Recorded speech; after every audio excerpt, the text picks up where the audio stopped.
and expecting them to be sexualized at an earlier age.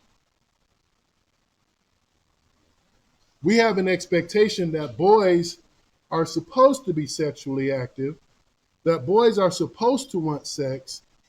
And I remember growing up when we would sit around and lie to each other because there was an expectation, even in elementary school, to have some type of sexual activity. Rubbing on the girl's butt, this and that, chasing them, whatever it may be, lying about if you're a virgin or not in the ninth grade, not the 9 years old, I ain't a virgin. Well, you should be. But the expectation was that we should want it at an early age. The fact of the matter is, our boys need protecting too, because when we talk about this particular issue, most of it is underreported for several reasons. The first one being fear. And if they report it, are they going to be shamed? So what's the fear? The fear that they're going to be blamed, the fear that something bad's going to happen to them, sometimes the fear that something's going to happen to the person that violated them, because oftentimes it's from someone who says, I love you, someone who they believe care about them. So there's a fear that person, something's going to happen to them. And the reality is a lot of times the victim protects the perpetrator.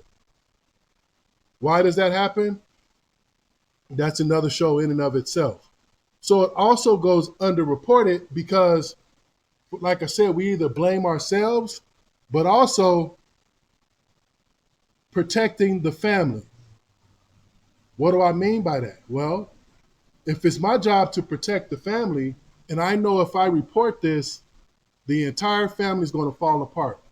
But also what I see in a lot of families is that for some reason, I still don't understand this phenomenon that the victim is re-victimized while the perpetrator is protected.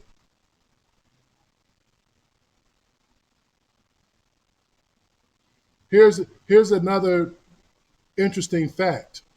Half of the adults, 50% of the adults who have been sexually abused have never reported it. A lot of them don't even bring this up until sometimes they come to therapy or till something else happens later on that it either comes out. But the reality of it is that it goes unreported and they just live with it for most of their lives until the trauma becomes too much,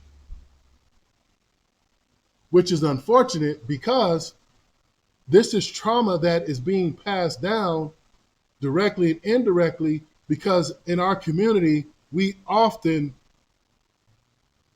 don't address our trauma and don't realize how that's being passed down from generation to generation to generation.